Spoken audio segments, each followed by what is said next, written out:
कबीर दंडवतम गोविंद गुरु बंधु अर्जन सोए। पहले मैं प्रणाम तिन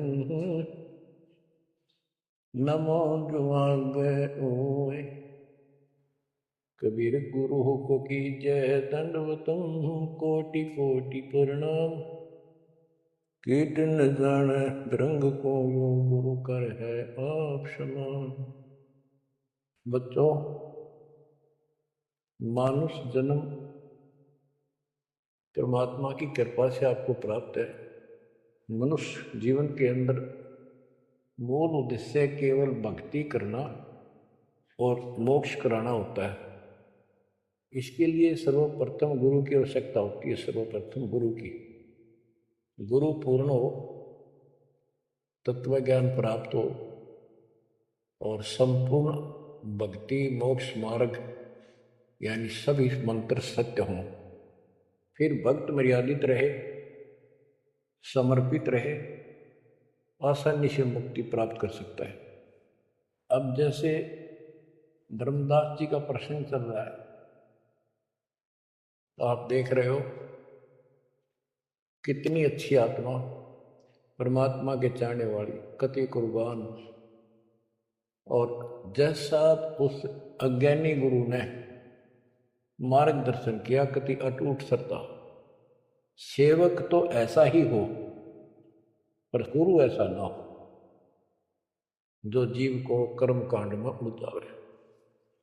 अब इस कथा से आपको अपने आप बहुत कुछ बातें समझ में आएंगी कि आपको कैसे पूर्ण सतगुरु प्राप्त है, अध्यात्म ज्ञान प्राप्त है, संपूर्ण मूल ज्ञान जो आज तक छुपा के रखना था और अब भी आप नहीं समझ सके उस परम पिता की महिमा को और इस गंदे लोक के यथार्थता को, तो फिर परमात्मा आपको कौन सी भाषा का प्रयोग करें जिसे तुम समझ सकते हो।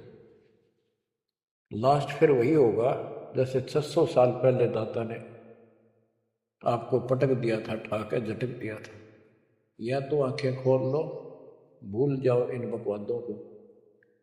इस संसारिक चौचलों में कुछ नहीं धरा। गरीबदास जी कहते हैं, सर्व सोने की लंका होती रावण से रणधीरम। एक पलक में राज विराजी कर जम के पड़े जंजीर।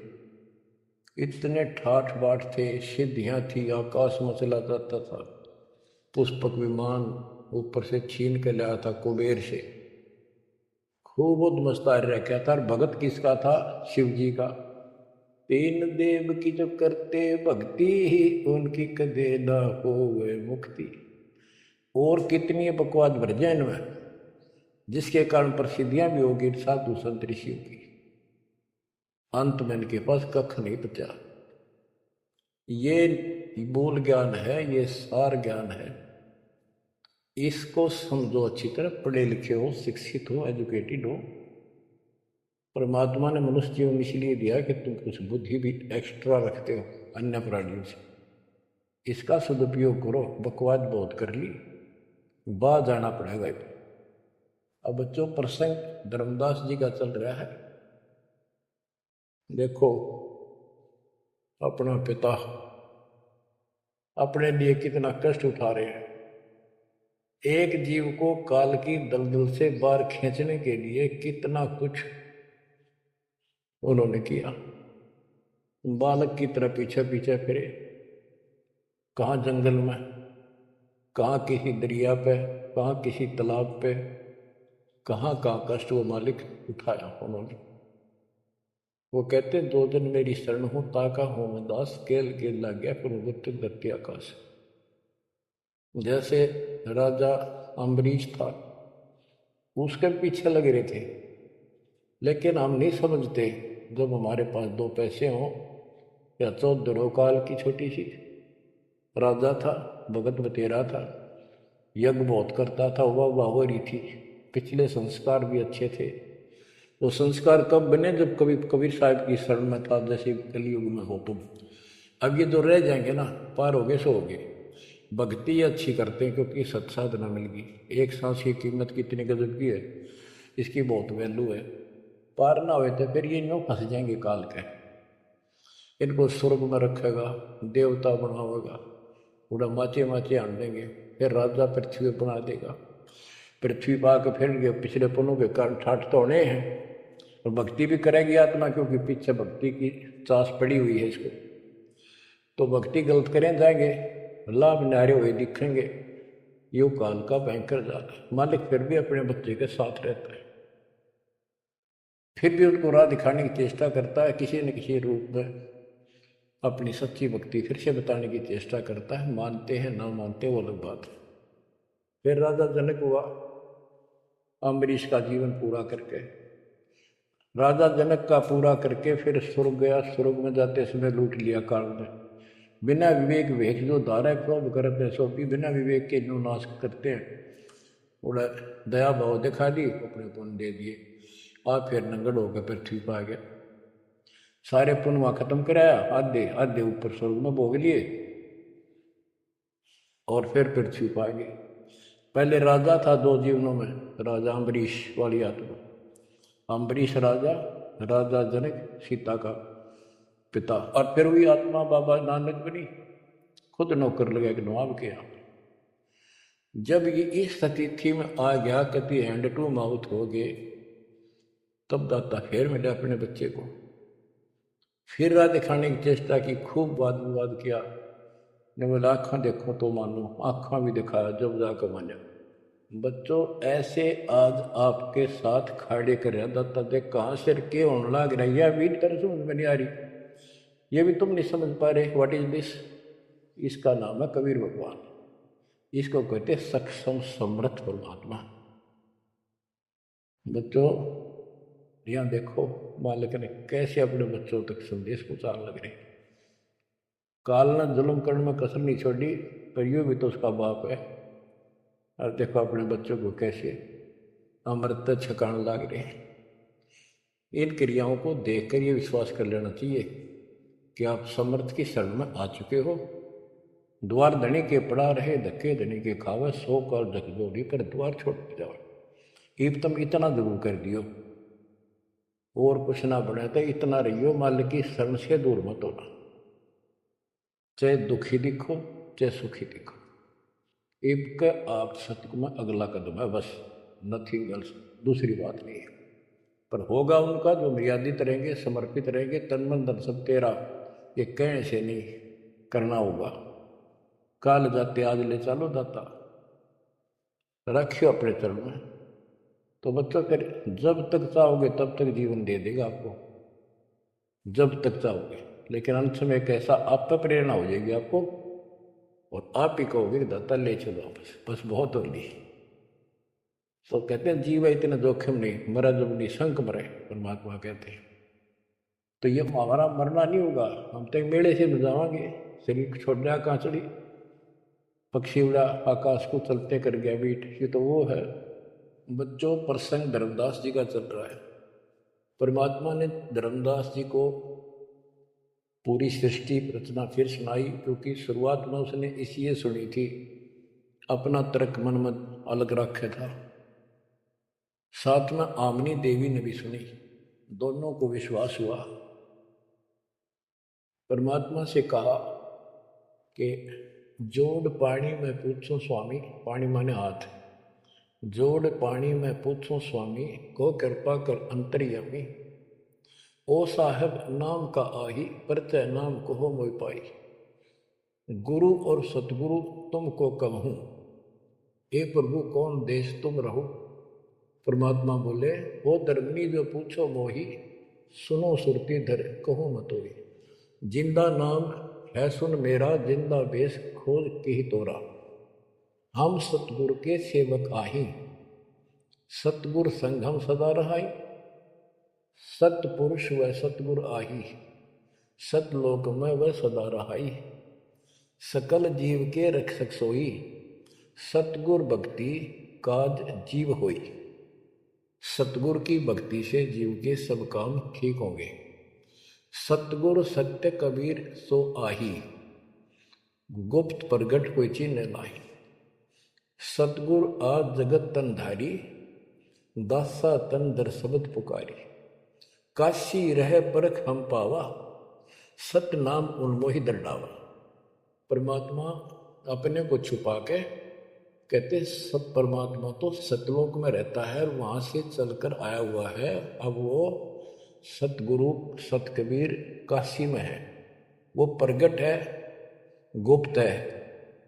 प्रगट का अर्थ है कि वो सामने बैठा है, गुप्त ऐसे है कि उसको कोई पहचान नहीं पा रहा। सतगुरु आप जगत तनधारी, उस सतगुरु ने, सतपुरुष ने, पूर्ण परमात्मा ने जगत में आके ये कबीर रूप धारण कर रखा है। और काशी रहें पर खम पावा, वो काशी में रहते हैं, हमने उनको पहचान लिया। सत्य नाम उन्मोहि दंडावा, ये सच्चा नाम, सच्चा ज्ञान, सही विधि उसने मुझे बताई। यम राजा का सब छल कीना, निरख परख यम सो भीना। तीन लोग को काल सतावे, ताको ही ये सब जग ध्यान लगाओ। तीन लोग को यू काल परेशान कर रहा है, दुर्गति कर रहा है तीन लोग की, सब प्राणियों की, और उनका ये ध्यान लगावे। ब्रह्मदेव जाको वेद बखाने, सोई है काल कोई ब्रह्म न जाने। जिसको ब्रह्म भगवान कहे ना, देवता लोग, गुरु ऋषि, वो वही तो काल है। तिनके सुख अहि तिर देवा, सब जग करे उनकी सेवा। इनकी पूजा करते, ये उसके पुत्र है तीनों। तिरगुण जाल ये जग फुंदाना, जाने न अवचल पुरुष पुराना। जाकी ई जग भक्ति कराई, अंत काल जीव को सोए दरखाई। जिसकी ये भक्ति करते हैं, काल की, ब्रह्म की, या इनके तीनों पुत्रों की, अंत समय वो इनको खावे। सब जीव सतपुरुष के आही, ये सारे प्राणी उस सतपुरुष कबीर साहब के हैं।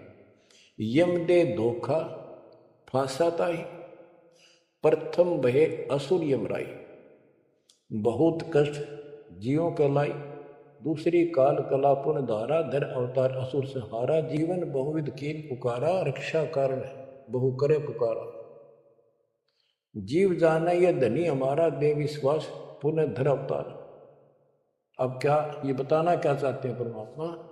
हिरण्यकशिपु, उसको काल ने पैदा किया, उसने उद्मस्तारे भगत को सताया, हाहाकार मची सारी जनता में। तो परमात्मा ने आकर उस राक्षस को मारा और विष्णु को रूप दिखाना पड़ा, क्योंकि कबीर साहब को जानते नहीं थे। बच्चों, भगत का रक्षक केवल कबीर साहब है। प्रहलाद भगत था, प्रहलाद विष्णु जी का उपासक था। इस भक्ति को यहाँ तक लाने के लिए दाता ने आगा पीछा कुछ नहीं देखा, ना अपनी महिमा की आवश्यकता समझी। यदि वो महिमा चाहे तो काशी में 120 वर्ष रहे एक निर्दम जुदाई की लीला में। वो 1 मिनट में कुछ भी कर सकते थे, दुनिया पीछे हो लेती, पर ये इस मार्ग में चला नहीं। तो क्या बताते हैं कि विष्णु रूप धारण कर लिया, विष्णु भी खुश हो गया। लोग क्यों विष्णु जी ने रक्षा कर दी, विष्णु ने रक्षा कर दी। अब ये काल का जाल नो ऐसे अड़ा रहा। अब कबीर साहब ने इसको उसी तरीके से समझाने की चेष्टा की है, अपना रोल निकाल दिया बीच में। कबीर साहब समझाना चाहते हैं कि एक तरफ तो काल ने राक्षस बनाए, फिर तुम कहते हो विष्णु ने नरसिंह रूप धार करके और हिरण्यकशिपु को मारा, इसलिए विष्णु की महिमा बन गई। अब लोग विष्णु के चिपक गए, इसको भगवान मान कर पूजन लाएंगे। हीरो हो गया यूँ, जैसे पिक्चरों में देखो हीरो 2-4 रन गढ़ दे, बस वाह वाह वाह के ना इन करिश्मों को देखकर, चमत्कारों को देखकर इनके चिपक गए। ये सब काल का जाल है, परमात्मा ने इससे कोई लेना देना नहीं। परमात्मा चाहते थे इन भक्तों की आस्था बनी रहे, काल चाहता है ये नास्तिक हो जाए। प्रमाण के लिए परमात्मा से जब वार्ता हुई, इसने विवाद किया, तकरार करी, प्रथम बार आए। आखिर में लास्ट में जब सारी मन्नत मंगवा के, वचन भरवा के ने बोला कि सबको उल्टा मार्ग लाऊंगा, गलत साधना पर दृढ़ कर दूंगा, देवता, तीर्थ, व्रत, मंदिर इनकी पूजा हुआ और किसी को कोई यहाँ से निकलने नहीं दूँ, कि ये साधना करेंगे अध्यात्मिक लाभ होए को नहीं, आप नास्तिक हो जाएंगे। अब देख लो वर्तमान में गांव के गांव बहुत अच्छी आत्मा के लोग हैं, स्त्री पुरुष, लेकिन भगवान से दूर हो चुके, इसलिए हो चुके हैं कि इनकी साधना करते करते दुरुक्ति रही है, वो साधना ठीक नहीं है। तो यहाँ परमात्मा धर्मदास को वो आंखें खोल रहा है कि जिनको तुम भगवान मान रहे हो ये ऐसे काल जलजाल कर रहा है। एक तरफ तो ये कंस, केसी, चाणूर और पूतना जैसे, जरासंध जैसे बना दिए, उधर से कृष्ण बना कर भेज दिए नमारण खातिर, इनको मारने के लिए। कृष्ण ने वो मार दिए, कृष्ण चौधरी पाक गया, भगवान बन गया। अंत में कृष्ण भी मरा और नरक में जागा, जिसे कर्म करे या भोगने पड़ेंगे। अब बच्चों ये सारा खेल यो है, PhD लास्ट पॉइंट है। जैसे एक राजा सेना को आदेश देता है दुश्मन से युद्ध करो, तो सैनिक का कर्तव्य बन जाता मरूं या मिटूं, और जाके खड़ा हो जाता है लेकर बंदूक मोर्चे पे। तो सैनिक सच्ची आत्मा से होते हैं और वो दुश्मन के छक्के छुड़ाने के लिए अपना जीवन न्यौछावर कर देते हैं, आमने सामने मोर्चा संभाल लेते हैं। अब वहाँ पर कुछ इधर से मारे जाते हैं, कुछ उधर से मारे जाते हैं। जैसे अपने भक्त बच्चों को सेना में जाना पड़ता है, लड़ाई भी करनी पड़ेगी, युद्ध के मैदान में उतरना ही पड़ेगा और आमने सामने मोर्चा डांटना पड़ेगा। युद्ध तो करना पड़ा, लेकिन वहाँ रक्षा कौन करेगा? वहाँ उन बच्चों की रक्षा कबीर साहब करेंगे। इसी प्रकार काल ने राम कृष्ण को भेज दिया इनको मारने के लिए। राम कृष्ण को कोई बात नहीं था इनको मारने का, इनके साथ खुद मालिक रहे। राम कृष्ण सतगुरु सहजादे भक्ति हेतु हुए प्यादे। राम कृष्ण भी उस परमात्मा के बच्चे हैं, उस महाराजा सारी सृष्टि के सम्राट कबीर जी के राजकुमार हैं, सहजादे हैं। ये तुमसे ज़्यादा निकट प्यारे हैं उसको, क्योंकि इनसे बहुत गजब की भक्ति की थी, पर पैर फिसल गया इनका, अब काल का फंस गए। कोटिक अवगुण बालक कर ही पिता एक चित नहीं धरी। बाप के अंदर एक ऐसा परमात्मा ने पर रखा है प्रेरणा, स्वभाव, बालक से करोड़ों बकवाद कर ले पर पिता एक भी उसकी गलती को ज़्यादा सीरियसली नहीं लेता। तो इसी स्थिति पर परमात्मा इस नियम से उन निकम्मों के साथ भी आज है, लेकिन बहुत प्यारे उनको हैं, क्योंकि कभी वो बहुत गजब के भगत थे और कॉलोनी को सिलेक्ट करे उनके कर्म फुड़वाने के लिए उनको उच्च पद देता है। ये प्रधानमंत्री, मुख्यमंत्री, ये बहुत अच्छी आत्मा थी, पिछले भगत थे, तपस्वी थे भगवान के बच्चे, उसके लिए कर रहे थे। अब वो बैठा दिए पदों पर, अब कर्म फोड़ेंगे, फोड़ लेंगे, तो मानने को नहीं, फिर जब अंटू माँ उठा जाएंगे बाबा नानक की तरह, फिर पकड़ लेगा, फिर लेगा। काम तो बढ़ गया, समस्या तो वहीं की वहीं खड़ी रहेगी। तो बात निमड़ी क्या है बच्चों? इसको कहते हैं सार ज्ञान। ये है वो मूल ज्ञान। धर्मदास मेरी लाख दुहाई, मूल ज्ञान कई बार न जाए। मूल ज्ञान तब तक छपाई जब लग द्वादश पंथ न मिट जाए। अब यो ऐसा ज्ञान आज तक किसी ने निर्णायक नहीं सुनाया। तो एक कोई बकवाद करेगा तो उनको सबको पता होगा ये संत रामपाल जी से सुनकर अटपट मारने लग रहा है। हमारे छोटे छोटे बच्चे भी उसको 2 मिनट में फिट्टे मुँह कर देंगे। तो ये पंथ खत्म हो गए। बड़ा पेड़ होता है ना, पड़ भी जा, उसकी एक आधी जड़ की तरह जाए धरती में लगी, वो थोड़ा बहुत हरा कहीं दिन रह जाया करे, पर अंत में उसकी लकड़ी सूखेंगी। तो आज इनकी स्थिति शुरुआत हो चुकी है, ये सारे ढह चुके हैं। मान लीजिए तूफान इस ज्ञान के सामने इनका कोई औकात बची नहीं है। अब तुम ध्यान दो जिसके ऊपर ये मालिक गजब की रजा कर रहा है, इसको हल्के में ना लो, तुम ज़्यादा सीरियस बनो, समर्पित रहो। औरों से नारा सुख धरती पर देगा आपको, लेकिन इस सुख में माचना नहीं, परमात्मा को भूल न जाना। मालिक की तरफ ज़्यादा आवे, सुविधा दे दी, गाड़ी दे दी, सेवा में आवे, सेवा में लावे, बकवाद हम कहीं नहीं जाओ, तो राम राजी रहेगा, कबीर साहब आपका खुश रहेगा। तो परमात्मा ये बताना चाहते हैं जीव जाने ये धनी हमारा, जैसे विष्णु कृष्ण राम हो ये भगवान थे न, देख किसी तो कंस मार दिया, केसी मार दिया, रावण मार दिया, हमने के पल्ले पड़ा समानते, हमने तो युरा पाया, ये कुछ बात बढ़ेगी।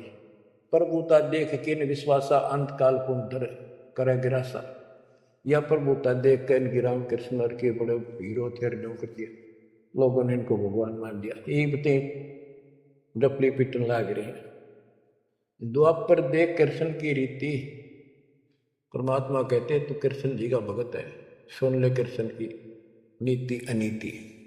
आप मानते हो कृष्ण ने गीता बोली, पहले तो गीता में उसको भगत बनाया, धार्मिकता सिखाई और गीता का पाठ अर्थ बतलाया, और फोन उनको कहा युद्ध कर युद्ध कर, तुझे कोई पाप नहीं लगेगा, और पीछे पाप लगा दिया।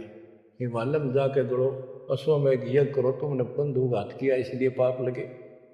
और जब जिस समय महाभारत समाप्त हो गया युद्ध और युधिष्ठिर को राजगद्दी दे दी गई, तो बच्चों युधिष्ठिर को भयंकर शोपन आने लगे, मरे हुए आदमी दिखे, सिर कटे आदमी चलते दिखे, खावन पीवे सारी रात बैठ के काटे।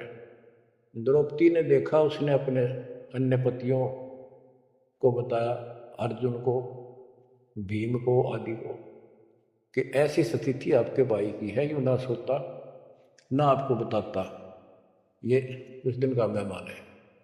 तब सारे चारों भाइयों ने खड़े होकर उनसे प्रार्थना लगाई कि कोई बात बताओ, क्या आप हमें अपने भाई नहीं समझते? कोई कष्ट है, संकट है तो हम आपके साथ हैं, आप अकेले क्यों दुख पा रहे हो? हमें शेयर करो।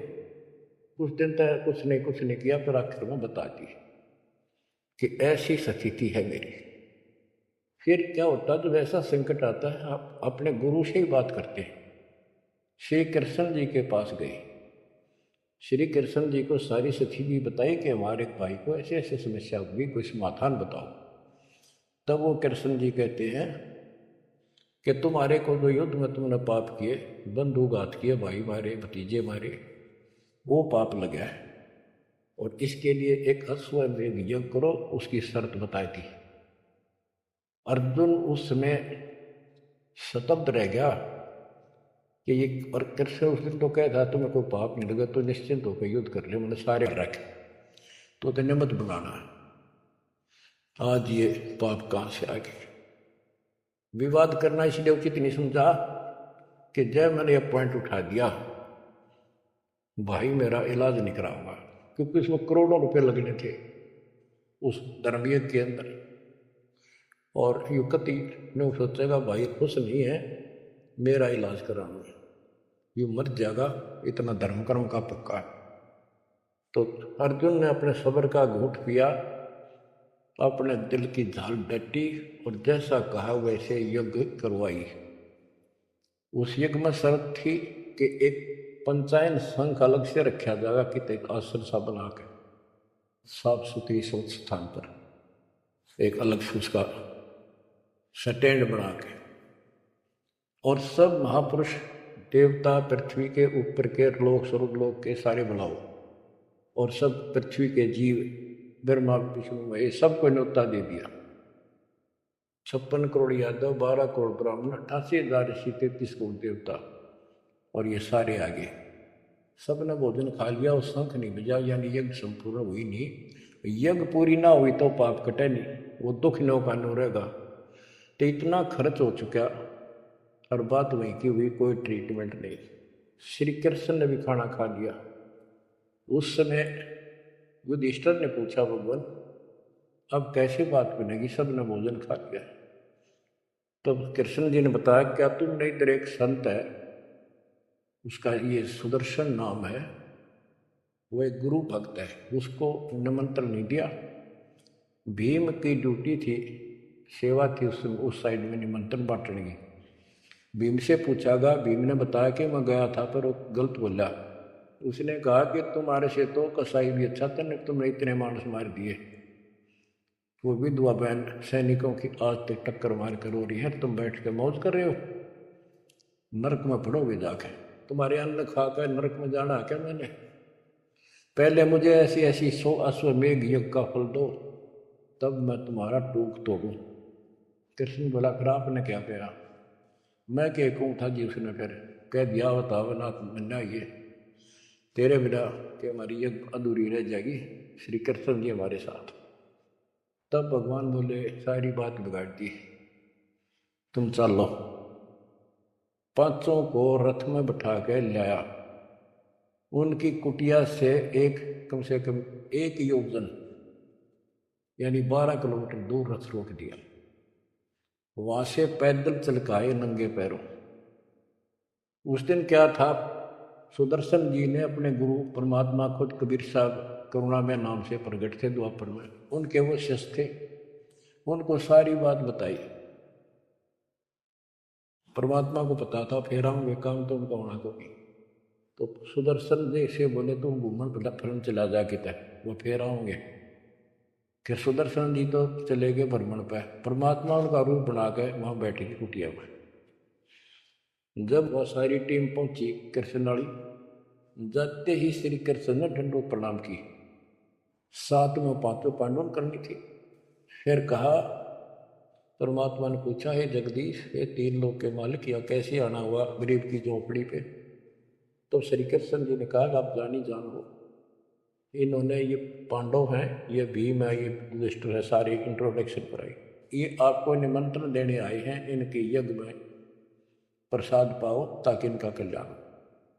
सुदर्शन जी बोले कि भाई मैंने इस भाई से कही थी, देखो खड़ा मोटा हा, मेरी बात शर्त पूरी कर दो, तुम्हें आज तैयार दो, नमक हो नहीं चलो। तो श्री कृष्ण जी बोले जी आपकी वाणी है, कबीर संत मंडल को चाल दिए तजमाय अभिमान, जो जो कदम आगे रखे ओ एक समान। ये दाता हम वहाँ से चल कर कहाँ से चले थे, आप तो सारे कदम जानते हो, और 12 किलोमीटर तय 1 योजन था, हम कभी पैदल आए। यहाँ से वहाँ तक हमारे जितने कदम एक यज्ञ बनाए बताए आप, हे दाता 100 आप लेखा ला दो, बाकी हमारी जोड़ी में डालो। साधु भूखा भाव का दिन का भूखा ना, ने बोला वे चलते हैं। जब पहले भीम आया डींग मारा था, जब सुदर्शन जी ने ये कहा कि तुमने इतने आदमी मार दिए, ऐसा जुल्म कर दिया। भीम बोला युद्ध ऐसे नहीं जीता जाता, एक का गदा मारूं था 6 मरे थे। तो परमात्मा ने उसकी फड़क निकालनी थी, कुछ परिचय देना था कि इसमें कुछ है। परमात्मा बोले सुदर्शन रूपधारी कबीर साहब के भीम पहलवानियां मेरी माला तार के दिए, देख कुट्टी व टंगरी हो गया तारण खातिर, कणछन ला गया पहलवान, वो माला ना उतरी, वह सुमरनी उतरी नहीं। ने बोला रे तुम एक मारे था 6 मरे थे पहलवान, या छोटी सी माला नहीं तेरे से उठती। खिसियाना होकर वापस आ गया। परमात्मा ने ऐसे हाथ करे आपसे उतर कर आएगी हाथ में माला, पर बहुत चक्के रह गए, अचंभित हुए सारे के सारे। तब परमात्मा को लेकर ये घुमाए, लंबी कहानी है, विषय दूसरा चल रहा है।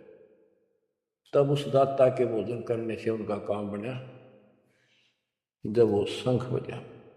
ये अलग प्रसंग कभी ठीक से जच कर सुनाऊंगा, अब प्रसंग दूसरा चल रहा है। परमात्मा कह रहे धर्मदास तेरे कृष्ण की कुनीति सुन दे। एक तरफ तनियों का था तेरे पाप ना लगे, और फिर पाप बताए दिए। उन पापों को धोने के लिए जो विधि बताई उससे भी बात ना बनी, वो भी समर्थ सक्षम हम थे वहाँ पर, हमने की। और बच्चों वो पाप नहीं थे, वो पाप तो थे लेकिन वो प्रेत बाधा थी। वो जो सैनिक मरे थे, विधवा रो रही थी, वो सैनिक उसने तंग कर रहे थे, प्रेत बने हुए। वह प्रेत बाधा भी कृष्ण तक नहीं ठीक हुई। बच्चों गरीबदास जी कहते तुम कौन राम का जपते जपन, ताते कटे ना ये तीनों ताप। ये 3 ताप के तहत दुख था उनको, और वो पाप न्यो के नो रखे रह गए। अरे कोयल के बच्चों ईब तब पकड़ दो अपने माँ की वाणी को, क्या कहना चाहते हो?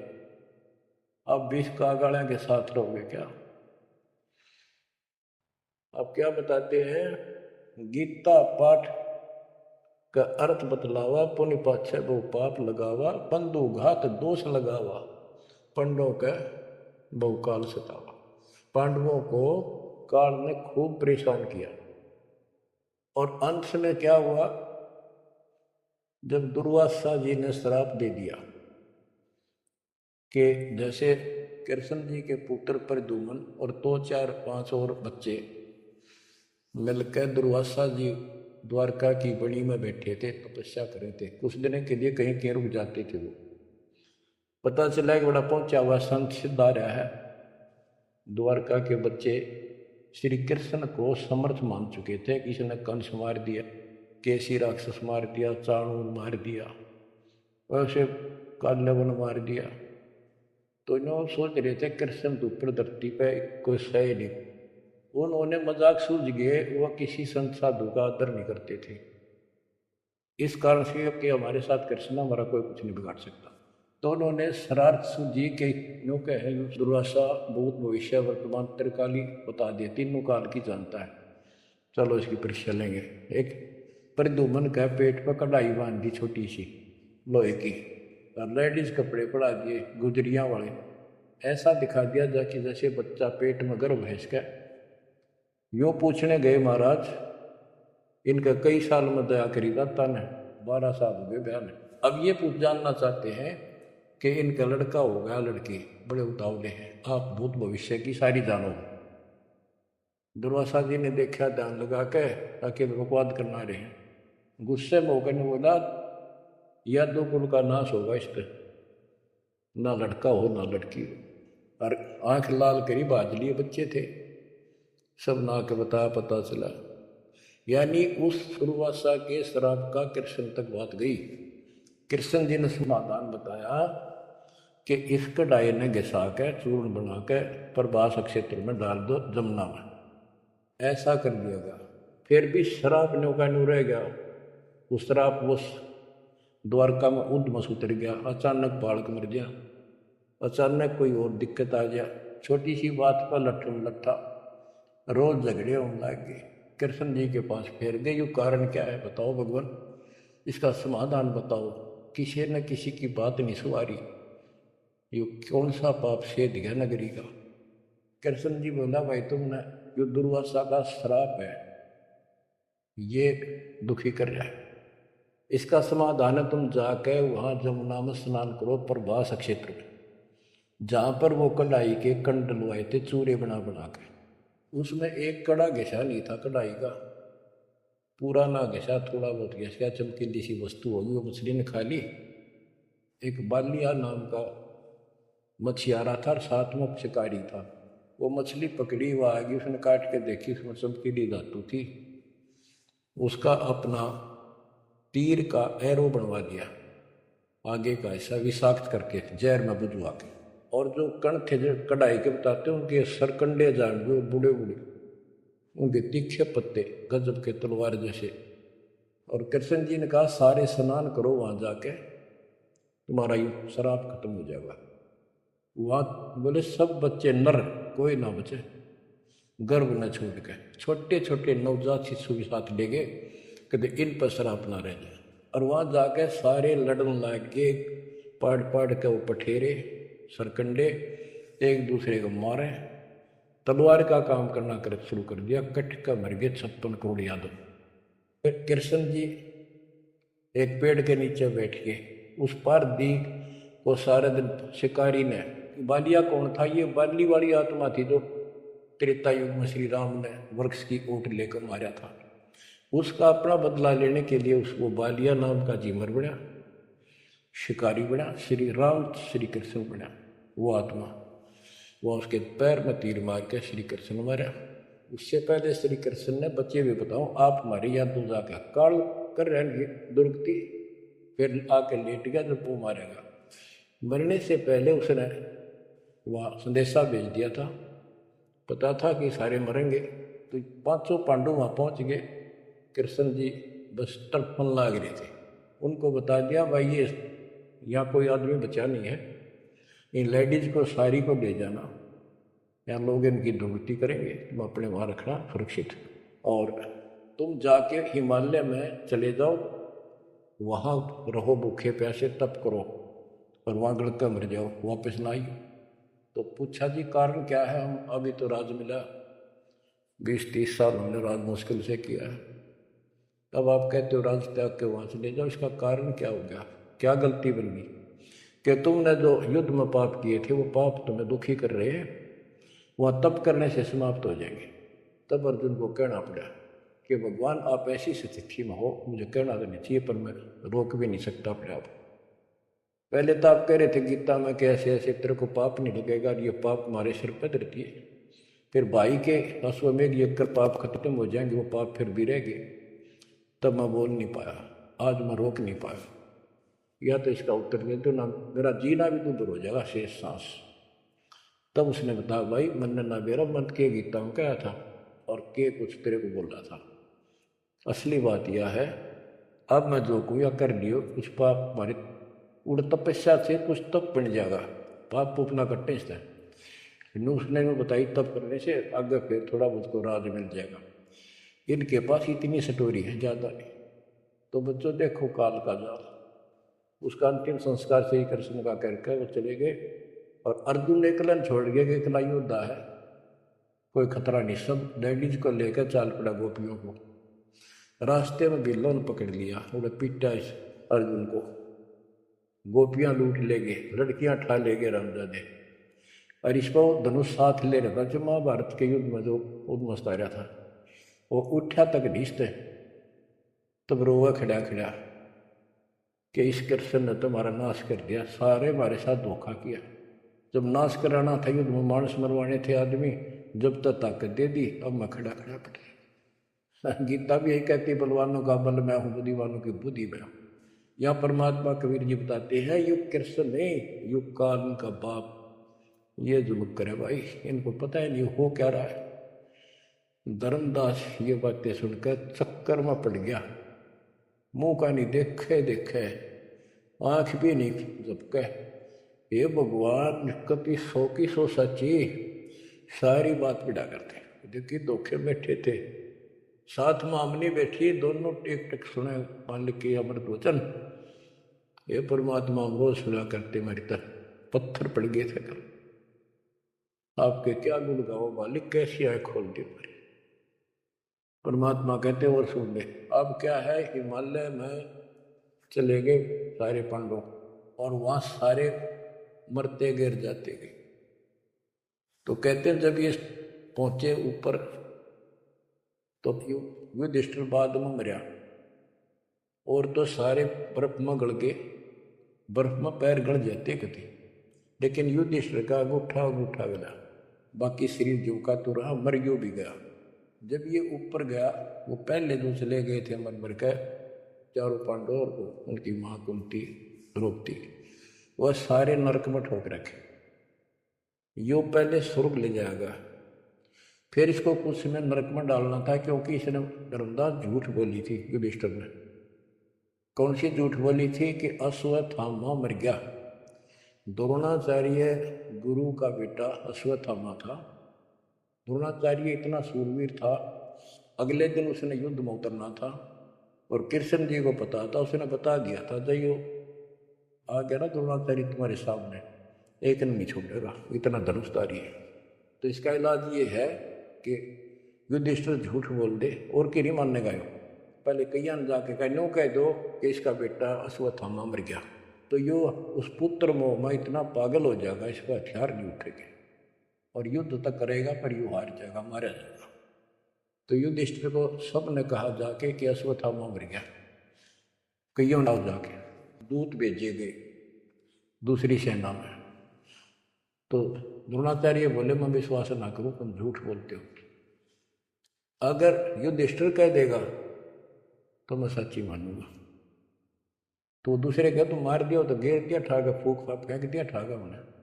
युधिष्ठिर को तैयार किया गया कि तू या झूठ बोल, वो मना कर गया कि नो तो दिक्कत हो जाएगी और मैं झूठ नहीं बोल सकता। फिर एक अश्वत्थामा हाथी का नाम था, जैसे पशुओं के नाम रख लेते हैं ऐसे, वो अश्वत्थामा हाथी मार दिया। श्री कृष्ण बोला आप ये कह देना कि अश्वत्थामा मर गया, मंदी आवाज में कह दिए मेरा ना हाथी था, हाथी या मनुष्य। युधिष्ठिर इस बात पर राजी हो गया, क्योंकि अगले दिन नाश कर रहा था उसने, तो मन में दोष तो आया उसके। झूठ बोल दी जाके कि आचार्य जी अश्वत्थामा हिते संस्कृत नौकंते द्रोणाचार्य का तो बुरा हाल हो गया, चक्कर आने लग गया कि अश्वत्थामा मर गया। फिर मंदी आवाज में कह दिया नर व कुंजर, नर था या कुंजर हाथी, पता नहीं नर था या कुंजर। अब वो नर कुंजर कड़े सुना था तो पागल होकर गिर गया, तो उसके कारण उसको नरक में भेजना था कुछ समय के लिए। तो युधिष्ठिर ने पूछा कि मेरे भाई कहाँ गए? स्वर्ग में। तो उनको बताया कि उन्होंने पाप करे थे महाभारत में, और भी जितने पाप कर रखे थे वो सारे के कारण नरक में चले गए। तो युधिष्ठिर बोला कि मुझे उनके दर्शन कराओ, मैं देखना चाहता हूँ। देखा सारे हाहाकार मचाने ना गिरे। तो बोला मुझे अगर मेरे भाई बहनों के परिवार के साथ भेज दो।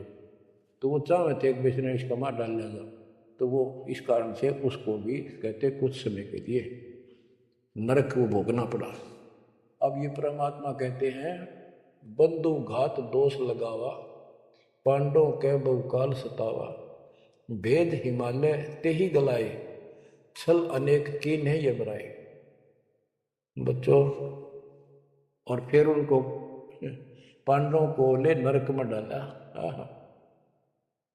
बच्चों, स्वर्ग के धोखे नरक ही जाही, जीव अचेत यम छल चिन्ह नहीं। ये बोले जीव इस काल के इस छल को, इस जाल को, षड्यंत्र को नहीं समझ पा रहे। पांडव सबको कृष्ण को प्यारे, सो ले नरक में डारे, वो भी सारे नरक में डाल दिए। मानुष जन्म बड़ेपन होई, सो मानुष तन जात बिगोई, नाम बिना नहीं छूटे कादू, बार बार ये बना नरक ही घात। नरक निवारण नाम जो आही, स्वर्ण मुनिजन जानत कोई नाही। जो नरक से छुटकारा देने वाला असली नाम है, इतने देवता नहीं जानते, ना ऋषि जानते, ना ब्रह्मा विष्णु मही जानते। ताते यम फिर भटकावे, नाना योनिन में काल सतावे, बिरले सार शब्द पहचाने, सतगुर मिले तो सतनाम समाने। इतना कुछ सुनकर धर्मदास कहता हे साहब मैं तो पग सिर धरूं, तुम ते कुछ दुविधा नहीं कर। अब मोई चीन पड़ी यम बाजी, तुम ते भयो मोह मन राजी। अब आपके ऊपर मेरी कति आत्मा डट गई, मेरा मन कति खुश आपके, मेरे हृदय प्रीति अस आई, तुम ते हो गई जीव मुक्ताई। अब मुझे विश्वास हो गया कि मेरा कल्याण आपसे होगा। मुझे लगता है तुम ही सत कबीर हो स्वामी, कृपा करो तुम अंतर्यामी। हे प्रभु देव परवाना मोही, यम तरण तोर भजो मत होई। मोरे नहीं और सो कामा, निस्तिन सुमरो सदगुरु नामा। पीतल पत्थर देव देव बहाई, इन फेंक दो उठाकर, सतगुरु भक्ति करो चितलाई। एक बंदी छोड़ हो। परमात्मा बोले सुनो धर्मनी, अब तो ही भुगताऊं, निश्चय यूं से तो ही बचाऊं। देव परवाना अंश बारू, जन्म बन दुख भाव उतारू, ले परवाना जो करे प्रतीति, जिंदा कह चले यूं जीती। अब वही आज्ञा देव धर्मदासा, मैं गमन करूं सतगुरु के पास है। अब मुझे आज्ञा दे, मैं अपने गुरु जी के पास जा रहा हूं। सतगुरु संग आयब तो पाई, फिर मैं अपने गुरु जी ने लेकर आऊंगा तेरे पास। तब परमाना तो ही मिलाई, उनसे तुम्हें नाम दिलाऊंगा मैं, क्योंकि अभी धर्मदास को पूरा पक्का करना था। धर्मदास बोले हे प्रभु अब तो जान ना दो, नहीं आए तो मैं बहुत पछताऊं, पछताई पछताई बहुत दुख पाऊं, नहीं आओ तो प्राण गवाऊं। हाथ से रतन खोई कोई डारे, सो मूर्ख निज कान बिगाड़े। ये मैं कैसे छोड़ूं, अपने हाथ से रतन कैसे खोलूं। जब नहीं आए तो ना मैं खाऊं ना कुछ पीऊं, मैं मरूंगा। अब जब फिर नहीं आई तो परमात्मा ने कहा कि चल पड़े, क्योंकि अभी ताव और बाकी देना था। धर्मदास सामने कति गली में खड़े हो गए, जब तक दिखते रहे आंखों में आंसू भरे रहे, एक टक देखते रहे। बच्चों, परमात्मा आपको मोक्ष दे, सदा सुखी रखे। शेष फिर दृढ़ हो जाओ, तड़प जाओ उस घर जाने के लिए। परमात्मा आपको मोक्ष दे, सदा सुखी रखे, आपको अपने घर की याद बनी रहे, काल का दुख सदा याद रहे। सत्साई। सत्साई।